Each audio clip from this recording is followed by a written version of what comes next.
पर 9 पुलिस वालों को सजाए मौत सुनाई गई है। हिरासत में मौत के मामले में फांसी की सजा कोर्ट। अगर रक्षक ही भक्षक बन जाए तो आम आदमी अपने जान की हिफाजत किससे मांगे? जब किसी इंसान की डेथ स्टेट की कस्टडी में हो जाए तो सवाल ये बचता है कि क्या हम सच में इस देश में सुरक्षित हैं? कानून हमें बचाने के लिए है या हमारे अंदर डर पैदा करने के लिए? रिसेंट में एक कस्टोडियल डेथ सामने आया। कोविड-19 के टाइम पर सांताकुलम में एक फादर पी जयराज और उनके बेटे जे बेनिक्स को पुलिस ने कस्टडी में लिया। एलिगेशन ये था कि उन्होंने लॉकडाउन के रूल्स को वायलेट किया है। उन्हें पुलिस स्टेशन में रखा गया और वहां उनके साथ ब्रूटल फिजिकल टॉर्चर किया गया।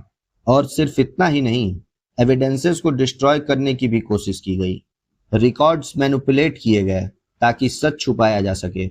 लेकिन अंधेरे में सच की उम्मीद बनी महिला हेड कांस्टेबल रेवाथी। रेवाथी वही गवाह थी जिन्होंने डर के बावजूद जुडिशियल मजिस्ट्रेट के सामने खड़े होकर बताया कि उस रात स्टेशन में कितनी बेरहमी से टॉर्चर हुआ था।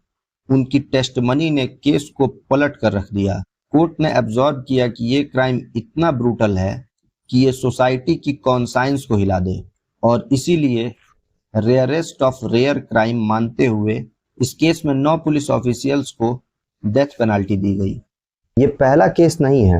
ऐसा ही एक और दिल दहलाने वाला केस था कस्टोडियल डेथ से रिलेटेड। बात है 1993 की। Nilabati Behera versus state of Orissa. Suman Behera एक महिला थी। उनके बेटे को पुलिस कस्टडी में लिया गया और कुछ समय बाद उसकी डेड बॉडी रेलवे ट्रैक पर मिली। शरीर पर इंजरीज थी। पुलिस ने कहा एक्सीडेंटल डेथ है, लेकिन जब कोर्ट ने एविडेंसेस देखे तो वो कस्टोडियल डेथ निकला। नीलाबत्ती बहेरा को कंपनसेशन अवार्ड किया गया और ऐसे केसेस में कंपनसेशन को पब्लिक रेमेडी माना गया।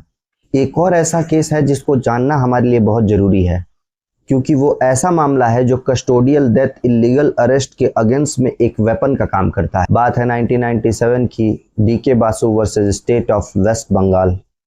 वेस्ट बंगाल में बार बार ऐसे केसेस सामने आ रहे थे जहां पुलिस लोगों को बेवजह उठा लेती थी और या तो उनकी डेथ हो जाती थी या तो सीवियर इंजरी उनके बॉडीज पे पाए जाते थे।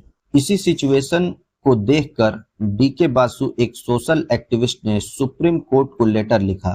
कोर्ट ने लेटर को पीआईएल ट्रीट किया और कहा, अगर स्टेट किसी को कस्टडी में लेता है तो उस प्रोसेस को ट्रांसपेरेंट बनाना पड़ेगा। पुलिस का नेम प्लेट होना जरूरी है।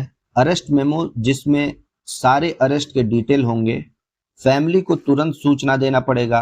रेगुलर इंटरवल पे उनका मेडिकल चेकअप होना चाहिए। आपने स्पाइडरमैन मूवी देखी होगी।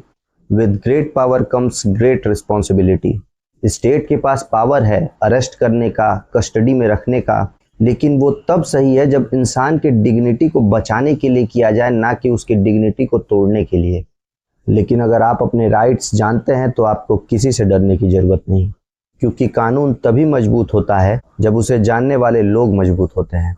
अगर ये बात समझ आई हो और वीडियो अच्छी लगी हो तो इस वीडियो को अपने दोस्तों और परिवार में शेयर करें।